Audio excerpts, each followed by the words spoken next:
오늘은 고린도 후서 9장 6절로 15절 말씀을 가지고 성도의 삶에 대해서 잠시 말씀을 드리려고 합니다. 이제 영국의 철학자요 수학자였던 이제 하이트스 헤드라고 하는 박사가 있습니다. 그는 믿음의 가정에서 자라났어요. 그러나 성장하면서 신앙의 해이를 느끼고 교회를 떠나게 됩니다. 그리고 철학과 수학에 도취되고 학문에 도취되어 이제 살아가는 거예요. 그러다가 어느 날 영국의 눈이 폭설로 내려서 1m가 넘게 쌓이게 되었다고 합니다. 부지런히 집으로 돌아오는데 그 비탈길 웅덩이 있는 그 가운데 눈이 덮여 있는데 노래소리가 들리는 거예요.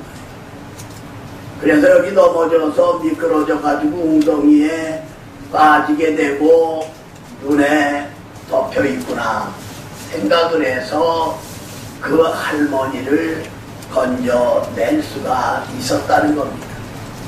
그러자 할머니는 고맙습니다. 감사합니다. 내게 은혜를 이렇게 베푸는 거 보니까 신앙심이 돈독한 것 같은데 어느 교회에 출석하고 있습니까? 라고 질문하는데 바로 화이트스 헤드는 전 죄송하지만 교회 안 다닙니다. 그러자 이 할머니가 의아한 눈초리로 바라보면서 아니 나이도 들을 만치 들은 노인네가 아니 어떻게 예수님을 믿지 않습니까? 나처럼 갑자기 이렇게 미끄러져 나는 죽는다고 생각하고 눈 속에서 찬송을 부르고 있었습니다. 어떻게 될 줄 알고 아직도 예수님을 믿지 않느냐고 이 말에 그는 충격을 받았다고 합니다. 저 할머니가 죽음도 두려워하지 않고 기뻐할 수 있는 것이 무엇인가? 그래서 그는 젊어서는 신앙을 버리고 교회를 떠났는데 철학과 수학과 학문의 해이를 느끼고 그는 고민하다가 결단을 내려 교회를 나가고 통해자복함으로 주님을 만나고 구원의 기쁨을 얻게 되었다고 하는 놀라운 간증을 들어볼 수가 있습니다. 우리 본문에서는 적게 심으면 적게 거둬들이고 많이 심으면 많이 걷는다고 말씀합니다. 부득이함으로 하지 말고 자원하는 마음으로 하라. 물론 이 말씀의 배경은 마게도니아에 있는 교회가 예루살렘 교회가 어려움을 당할 때 헌금을 하고 또 사도 바울은 헌금을 작정하여 준비하라는 그런 말씀입니다만은 이미 이 대목의 흐름은 오래전에 설교를 했기 때문에 하나님을 섬기고 주님을 믿는 우리 성도의 삶이 어떠해야 되느냐 본문에 나타난 말씀을 살펴보면서 은혜와 축복의 시간이 될 수 있기를 주님의 이름으로 축원합니다. 첫 번째로 은혜가 넘쳐나는 삶에 대해서 생각해 보려고 합니다. 자, 우리 여기 본문 8절 한 절을 같은 목소리로 읽겠습니다. 시작. 하나님이 모든 은혜를 너희에게 넘치게 하시나니 이는 너희로 모든 일에 항상 모든 것이 넘어가여 모든 착한 일을 넘치게 하게 하시리라. 아멘. 오늘 하나님을 섬기고 주님을 믿는 저와 여러분, 은혜가 넘치는 삶을 살아야 됩니다. 어떤 은혜가 넘쳐나야 되느냐? 하나는 말씀의 은혜가 넘쳐나야 돼요. 창세기 12장 4절에 아브라함은 말씀을 쫓아가므로 믿음의 조상이 되고 축복의 사람이 되었다고 증거합니다. 계시록 1장 3절에는 예언의 말씀을 읽는 자가 복이 있고 듣는 자들이 복이 있고 그 가운데 기록하는 것을 지키는 자들이 복이 있다고 말씀합니다. 우리 육신은 빵을 먹고 살지만 우리 영혼은 말씀을 먹고 사는 것을 보게 됩니다. 그래서 다윗은 하나님의 말씀을 물송이보다 더 달다고 고백하고 목마른 사슴이 시냇물을 사모하듯 내 영혼이 주의 말씀을 사모한다고 시편에서 고백하고 있는 것을 볼 수가 있는 것입니다. 사도행전에서 말하는 대로 에티오피아의 4시간 예루살렘 유월절을 지키고 돌아가는 길에 병고 위에서 성경을 읽고 있습니다. 물론 그 당시 성경은 양피디 성경, 양 껍질에 새겨진 성경 말씀이에요. 하나님이 빌립을 그에게 보냈어요. 그 말씀을 알겠습니까? 나를 가르쳐주는 사람이 없는데 어떻게 깨달았습니까? 이리 올라서 가르쳐 주십시오. 바로 그 말씀은 이사야 성경인데 예수님이 십자가에 죽으신 사건과 구원의 사건을 이제 말씀을 들어 설명할 때 그는 감격했고 강가에 도착하자마자 세례를 받게 되는 놀라운 역사가 나타난 것을 볼 수가 있습니다. 그리고 또 하나는 구속의 은혜입니다. 아담과 하와의 타락으로 인하여 우리는 나면서부터 원죄를 가지고 나왔어요. 그리고 생활 속에 자범죄를 범합니다. 가난, 질병, 고통, 죽음, 심판을 통하여 지옥으로 떨어지게 된 것입니다. 그런데 하나님은 세상을 이처럼 사랑하셔서 하나밖에 없는 아들 예수님을 이 땅에 보내셨고 이 땅에 오신 예수님은 병든 자 고치고 죽은 자 살리시고 바람과 풍랑을 꾸짖어 잔잔케 하시고 버리떡 5개와 물고기 2마리로 5,000명이 먹고 남는 이적을 베푸셨으며 저와 여러분의 죄를 위해 십자가에서 물 한 방울 피 한 방울 남김없이 쏟아주셨습니다. 그래서 이사야 선지자가 고백합니다. 그가 찔림은 우리의 허물을 인하며 그가 상함은 우리의 죄악을 인함이라. 그가 징계를 당함으로 우리가 평화를 누리고 그가 채찍에 맞음으로 우리가 나음을 얻었느니라.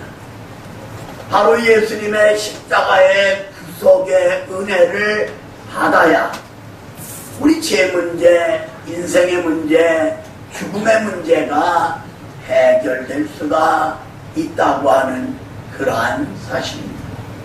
그리고 또 하나는 성령의 은혜를 받아야 돼요. 고린도전서 12장 3절에 성령을 받지 아니하면 예수님을 주로 시인할 수 없다고 했어요. 여러분과 내가 예수님을 하나님의 아들로 여러분과 나의 구주로 믿는다는 것은 성령을 받았다는 거예요. 그런데 여러분과 내가 성령의 충만함을 받아야 되고 성령의 불세례를 받아야 되고 성령의 능력을 받을 때에 기적을 행하고 역사가 나타나게 되는 것을 볼 수가 있다고 하는 그러한 사실입니다. 오늘 하나님을 섬기고 주님을 따르는 저와 여러분은 말씀의 은혜, 구속의 은혜, 성령의 은혜를 받되 간신히 받아서는 안 돼요. 은혜가 넘치는 삶을 살아야 된다는 것. 여러분 잘 아시죠? 다윗이 골리앗을 물리친 거는 간신히 물리친 것이 아니에요. 물맷돌 5 가운데 하나만 사용을 했어요. 골리앗 이마에 박히고 달려가 말에서 떨어진 골리앗 그의 칼을 빼어 목을 친 것을 볼 수가 있어요. 넉넉히 이기게 하시는 하나님. 여러분 누가복음 5장 요한복음 21장에 보면 깊은 곳에 그물을 던지라, 오른편에 그물을 던지라. 순종했더니 2배 가득 차게 고기가 잡혔고 153마리가 잡혀 올라오는, 그저 몇 마리 낚는 것이 아니에요. 2배 가득 차게 153마리가 잡혀 올라오는 놀라운 기적이 일어난 것을 볼 수가 있다고 하는 그러한 사실입니다. 그러므로 여러분과 내가 이제 말씀과 구속과 성령의 은혜로 충만한 삶을 살아야 된다는 것입니다. 김치연 장로님이 계십니다. 근데 중학교 3학년 때 6.25가 일어난 거예요. 1950년. 그런데 그는 황해도 장산에서 고향이고 학교를 다녔는데, 그래서 그는 100년도로 이제 넘어오게 되었다는 것. 공군 사령관 밑에서 심부름을 하고 구두를 닦고 여러 가지 일을 합니다. 그런데 그는 낮에 그렇게 일하면서 밤에는 책을 놓지 않고 공부하는 거예요. 그러니까 그 노라드 시즈라고 하는 이 사령관이 그가 열심히 공부하는 것을 보고 한 달에 25달러를 주면서 이제 고등학교를 다니게 한 거예요. 그리고 1953년 8월에 그 공군사령관으로 있던 그 사람은 미국으로 플로리다주로 돌아간 거예요. 돌아가기 전에 내가 이 다음에 이 은혜를 어떻게 갚을 수 있습니까? 그러니까 그가 말하기를 내게 갚을 생각을 말고 가난하고 어려움 당하는 사람을 도와주고 그리고 국경을 초월하여 도와주라고 말을 했다고 합니다. 그는 대학을 나오고 이제 철공소를 인수하여 사업을 하고 원자력 이제 발전소를 짓는데 돈을 많이 벌게 되었다는 겁니다. 그리고 1975년 경기도 광주에 경화 여자 중고등학교를 세워가지고 철두철미하게 예배 중심, 기도 중심, 그리고 신앙 교육을 시키면서 이제 모든 것이 풍요로워지니까 미국 플로리다주로 그분을 찾아가서 준비된 많은 금액을 내놓으니까 이건 내가 받을 수 없다. 어려움 당하는 이웃을 도와주라. 그래서 그는 돌아왔고 그분의 동상을 학교에다 세우고 그리고 이제 그분이 1998년도에 돌아갔을 때 주림나라로 갔을 때 바로 그는 그 주변에 평화공원을 크게 세워가지고 지구본을 만들고 이제 6.25 때 참전했던 16나라 그리고 의료 봉사로 참여했던 5나라 그들을 위하여 이제 평화공원을 만들어 놓게 되었다고 하는 것입니다. 그래서 내가 금요일날 이제 경화 여자 중고등학교에다 전화를 했습니다. 그리고 김치연 장로님에 관한 것을 다시 한번 확인을 시작합니다. 여러분 인터넷상이나 어떤 예화집에 나와 있는 걸 잘못하면 그럴싸하게 꾸몄는데 실제 아닌 것을 발견을 하고 그래서 종종 확인을 하고 바로 지금은 70이 훨씬 넘었지만 그 김치연 장로님은 이사장으로 이제 모든 교사들과 학생들에게 공이 되며 이제 은혜 넘치는 삶을 살고 있다고 그쪽 교사가 설명하는 것을 다시 들어볼 수가 있었습니다. 사랑하는 우리 산모가족들이요, 우리 환경이 어떻든 생활이 어떻든 사업이 어떻든 간에 여러분과 저는 은혜 넘치는 삶을 살 수 있기를 주님의 이름으로 축원합니다. 주님의 이름으로 축원합니다. 한국 사람이 죽어서 지옥을 갔대요. 예수님을 안 믿기 때문에. 근데 아무데 봐도 유황불이 없더라는 거예요.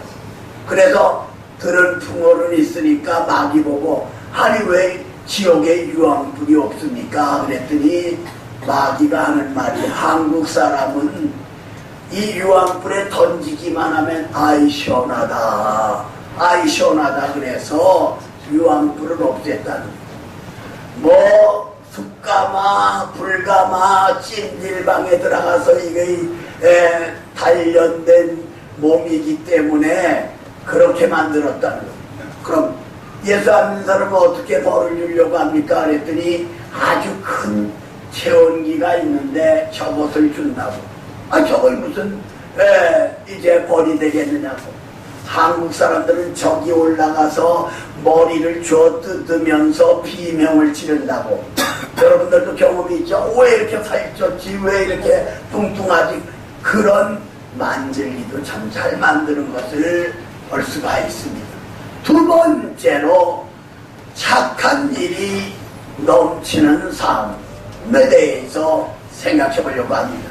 자, 우리 여기 8절 다시 한번 읽겠습니다. 시작. 하나님 우리 모두를 정치하시니 이는 너희로 모든 일에 항상 모든 건강하여 모든 착한 일을 넘치게 하려 하시니라. 아멘. 여기 모든 착한 일이 넘치게 한다. 또 우리가 착한 일이 넘치는 삶을 살아야 돼요. 여러분 앞에 은혜가 넘치는 삶은 나와 그리스도 예수님과 여러분과의 관계를 가르칩니다. 그러나 착한 일이 넘친다는 것은 우리와 이웃과의 관계를 가르칩니다. 가난하고 병들고 소외당하고 어려움 당하는 이웃들을 도와준다는 것. 그래서 예수님 뭐랬습니까? 내 이웃을 내 몸과 같이 사랑하라고 말씀해 준 것을 볼 수가 있습니다. 여러분 사도행전 9장 36절 이하에 보면 다비다 도르가가 나옵니다. 그는 선행과 부지함이 많았다고 가르칩니다. 그가 죽었어요. 베드로를 초청했어요. 다락에 누워있는 죽은 다비다에게 올라가 기도합니다. 그리고 다비다가 살아난 거예요. 그러니까 그 지역에 사는 홀로 된 여인들, 많은 여인들이 와서 덧치마를 들치면서 이 겉옷도 속옷도 다비다가 만들어 주었다고 이제 고백을 하고 있는 것을 볼 수가 있다고 하는 그러한 사실입니다. 많은 것이 있기 때문에 남을 도와주는 것이 아니라 우리말에 콩 한 쪽이라도 나눠 먹는다는 이 정신. 예수 믿는 성도들은 가난하고 병들고 어려움 당하고 고통당하는 이웃들을 도와주고 나눠주고 위로하고 격려한다는 것이 이렇게 중요합니다. 누가복음 10장 30절로 37절에 보면 한 사람이 예루살렘에서 여리고로 내려가다가 강도를 만났습니다. 그 광경을 보고 제사장 지나갔고 내이긴 지나갔어요. 그러나 여행하던 사마리아인은 다가가서 포도주로 상처를 소독합니다. 기름을 바르고 싸매어 줍니다. 자기가 탄 나귀에 태워가지고 주막으로 와서 밤새껏 병간호를 해주는 거예요. 그리고 주인에게 2 데나리온을 주면서 내가 돌아올 때 부비가 더 들면, 성경은 부비지만 요새 말로 하면 병원비가 더 들면 내가 갚아줄 테니까 잘 돌봐주십시오. 그리고 떠났다. 예수님은 여기서 질문합니다. 강도 만난 자의 이웃이 누구냐 이거예요. 오늘 우리 주변에 강도 만난 사람, 우리 교회 안에 강도 만난 사람, 어려움 당하는 사람 외면하지 말고 바로 착한 일, 선한 일을 이제 넘치게 하는 삶을 산다는 것이 이렇게 중요하다고 하는 그러한 사실입니다. 여러분 경기도 하남시 망월동에 가면은 하남고등학교가 있습니다. 바로 이 하남고등학교, 여러분도 잘 아시는 이기성 목사, 강영화 목사, 오영희 전도사, 김혜란 권사 등등 다 이 학교를 나왔어요. 이 송정윤 할머니, 감리교이기 때문에 처음부터 장로님이었어요. 그의 아들은 알프레트 송이에요. 한인계통으로 캘리포니아에서 이제 하원의원, 상원의원을 무려 16년 동안을 하면서 미국 의회 178가지를 통과시킨 참으로 미국에서도 알아주는 그분의 아들이었어요. 박정희 대통령 당시 초청하여 고려대학에서 박사학위를 받기도 했습니다. 바로 이 송정윤 할머니가 한국에 나와서 58년도에 천호동에서 이제 버려진 고아들을 모기를 시작합니다. 그래서 30명을 모아 고아를 하면서 정윤중학교를 만든 거예요. 물론 박 목사는 학교에 가서도 설교를 많이 하고 할머니 집에 가서 식사도 나누고 대화도 하고 그 하남시 고골이라고 하는데 기도원이 있는데 93세에 돌아가셨어요. 1990년 살아계실 때 내가 설교 전에 30분 동안 간증하였던 것을 설교 준비하면서 생각해낼 수가 있었어요. 바로 이 송정윤 할머니는 58년서부터 고아원 학교를, 그래서 정윤중학교, 정윤고등학교, 그래서 이제는 한양고등학교로 바뀌어지고 지금 교장도 고아원 출신입니다. 먼저 교장도 박 교장도 고아원 출신이고 참 놀라운 거예요. 그런데 이 인터넷상에 나온 걸 보면 매달 100불씩 20년 동안 보내온 한 할머니를 잊지 못한다고 간증을 하는데 그 할머니가 인터넷상에서는 옷가게에서 일하는 것으로 만들어져요. 그러나 나는 그 송정윤 할머니를 통해 직접 들었습니다만 한번 LA 공항에서 만나기로 해서 갔는데 그 할머니가 다리를 절뚝절뚝 펴시면서 나옵니다. 그래서 차를 타고 그 집에 갔는데 집이 엄청나게 크고 땅이 엄청나게 넓고 풀장도 실내 풀장도 있고 아 이렇게 부자니까 매달 100달러씩을 보냈나 보다 했는데 들어가 보니까 그 할머니는 그 집에서 일하는 주인은 척추를 다쳐서 휠체어를 타고 있는 거예요.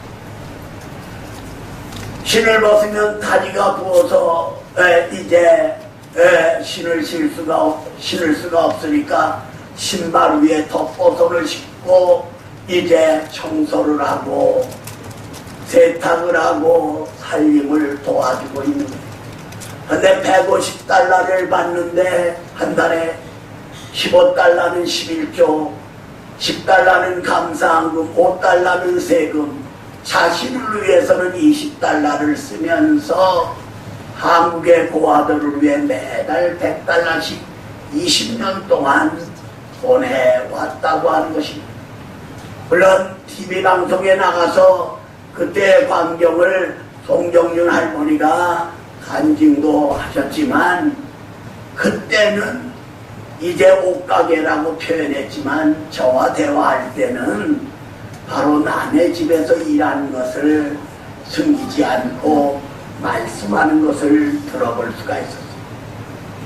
바로 LA에 있는 400달러씩을 보내온 예수 믿는 사람들의 손길, 그리고 그 할머니가 100달러 보내는 거 가지고 고아원을 그리고 나중에 학교를 할 수 있었노라고 간증하고 있는 것을 볼 수가 있어요. 착한 일이 넘쳐나는 성도, 선행이 넘쳐나는 다른 사람들 얘기가 아니라 여러분과 저의 이야기가 되어줘야 되겠다고 하는 사실입니다. 그러므로 사랑하는 우리 산모가족들이여, 착한 일이 넘쳐나는 삶을 살 수 있기를 주님의 이름으로 축원합니다. 주님의 이름으로 축원합니다. 어느 여자 고등학교에서 체중기가 아주 이상한 것이 있는데, 올라가면 너 45kg야, 너 50kg야, 너 48kg야, 이렇게 말로 하는 체중기가 있다는 거예요. 그런데 그 학교에서 제일 뚱뚱한 학생이 딱 올라갔는데 체중기가 뭐라고 말하냐면, 야, 하나씩만 올라와, 그랬다고 하는 유머가 있었던 것을 볼 수가 있습니다. 세 번째로, 감사가 넘쳐나는 삶에 대해서 생각해 보려고 합니다. 자, 우리 여기 본문 11절, 12절 같은 목소리로 읽겠습니다. 시작. 너희가 모든 일에 영광하여 너그럽게 영광을 하는 그의 이름으로 말미암아 하나님께 감사하게 하옵소서. 이 봉사의 직무가 성도들의 부족한 것을 보충할 뿐 아니라 사람들이 하나님께 드리는 많은 감사로 말미암아 넘쳐느니라. 아멘. 아멘. 바로 하나님께 감사하라는 거죠. 자녀가 부모에게 감사하는 건 당연한 일이에요. 학생이 스승에게 감사하는 건 당연한 거예요. 금요일날 이제 한국성서대학 강태욱 박사님이 17주기나 갔다 왔어요. 언젠가 말씀드렸지만 캠퍼스에 있는데 내 어깨에다 손을 얹고 저는 깊은 묵상에 갇히기 전에 고향 바다를 생각하고 있었는데, 바쁜 눈 수술할 수 있는, 누가 뭐 내게 눈 주는 사람이 있나요? 나 다 살았네. 그때 강 박사님이 67살이에요. 바쁜에게 눈 하나 주고 싶어. 에이, 수술이 안 됩니다. 물론 저는 1년에도 여러 차례 가서 인사도 하고 만나기도 했는데, 바로 금요일날 추도 예배가 있어서 갔다 왔습니다만, 자녀가 부모, 학생이 스승에게 감사하는 것 당연하다고 생각해요. 데살로니가 전서 5장 16절로 18절에 보면 항상 기뻐하라, 쉬지 말고 기도하라, 범사에 감사하라, 이는 그리스도 예수 안에서 너희를 향하신 아버지의 뜻이니라고 말씀을 하고 있습니다. 여러분, 누가복음 17장 11절로 19절에 보면 10 문둥병자가 나옵니다. 그들이 고침을 받았어요. 9은 집으로 도망갔지만 사마리아 사람은 하나님께 영광을 돌리고 모든 길을 돌이켜 주님 앞에 엎드려져 눈물로 감사를 드릴 때, 얘야, 10사람이 다 깨끗함을 받지 않았느냐? 그 9은 어디 있느냐? 그 9은 어디로 가고 이방인인 너만이 와서 하나님께 영광을 돌린단 말이냐? 일어나라, 평안히 가라, 내 믿음이 너를 구원하였느니라 하시니라 말씀하는 것을 볼 수 있습니다. 오늘 여러분과 내가 감사가 넘치는 삶을 살아야 돼요. 이제 좀 이따 선거도 하겠지만 항종직 그리고 서리직, 오늘 여러분과 내가 예수 믿고 구원받았으니 주의를 거룩하게 온전한 헌금생활, 기도생활, 전도생활, 봉사생활, 감사생활이 넘쳐나야 된다는 겁니다. 여러분 아시는 대로 91년부터 97년까지 1년에 한 달씩 미국 워싱턴 DC에 가서 공부할 때 그 좌측으로는 버지니아가 있고 남쪽으로 직진해 내려가면 메릴랜드 주입니다. 근데 그 버지니아에 그 권사님의 감사의 간증이 그 지역에 다 알려져 있습니다. 이제 미국에 일찍 갔어요, 이민을. 그런데 29살 때 남편이 세상을 떠나게 되는 거예요.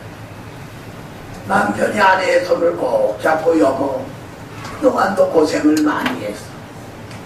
내 아들을 당신에게 부탁합니다. 알았습니다 하고 권사님, 물론 그때는 권사가 아니고 남편을 장례치르고 뭐 닥치는 대로 일을 했다는 거예요. 나중엔 세탁소를 하고 그 내 아들을 이제 어떤 때는 먹을 빵이 있어서 감사기도를 드리고 어느 때는 먹을 것이 없어서 물 한 컵씩을 놓고 하나님 오늘 금식 기도할 수 있도록 도와주시니 감사합니다. 그렇게 자녀들을 신앙으로 사랑으로 키웠다니 감사로 키웠다니. 근데 그 네 아들이 하나는 의사가 되고 하나는 변호사가 되고 하나는 대학 교수가 되고 하나는 그 지역에서 사업을 크게 하고 있는 것을 볼 수가 있습니다. 그런데 이러한 의사나 변호사나 교수나 사업가가 아니에요. 그 어머니 권사의 눈물의 기도가 내 아들을 교회에서 철두철미하게 믿음 생활하도록 양육했다고 하는 놀라운 사실입니다. 사랑하는 여러분, 우리의 삶은 감사가 넘쳐나야 돼요. 이것도 감사하고 저것도 감사하고 저것도 감사하고 이것도 감사하는 감사가 넘쳐나는 삶을 살 수 있기를 주님의 이름으로 축원합니다. 결론적으로 이제 성도의 삶은 은혜가 넘치는 삶이 돼요. 착한 일이 넘치는 삶이 돼야 돼요. 감사가 넘치는 삶이 돼야 돼요. 은혜가 넘치는 삶은 예수님과 우리와의 관계예요. 착한 일이 넘치는 삶은 우리와 이웃과의 관계예요. 감사가 넘치는 삶은 11절에서 하나님께 감사하라, 15절에서도 하나님께 감사하라고 말씀한 것처럼 우리는 하나님께 감사하는 삶을 살아야 되겠습니다. 우리 한번 따라해 주시길 바랍니다. 하나님 감사합니다. 하나님 감사합니다. 하늘 영광을 버리고 이 땅에 오셔서 여러분과 저의 죄를 위해 십자가에 죽으셨다가 3일 만에 부활하신 그리스도, 바로 예수님을 믿는 우리 산모가족들이여, 이제 앞으로는 은혜가 넘치고 착한 일이 넘치고 감사가 넘치는 삶을 살 수 있기를 주님의 이름으로 축원합니다. 살아계신 하나님을 찬양합니다. 7월 마지막 주일을 맞이하여 저희들 주님 전에 불러주시고 하나님께 영광 돌리게 하시니 감사합니다. 우리의 삶이 은혜가 넘치고 착한 일이 넘치고 감사가 넘쳐나게 하여 주시옵소서.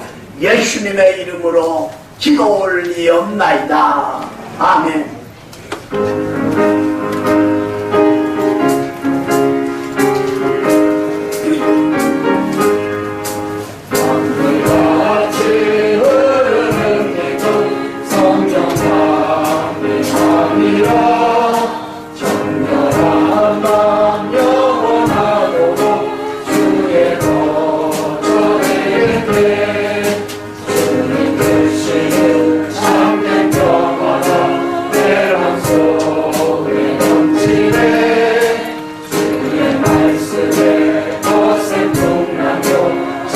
잠잠하게 되도다 나의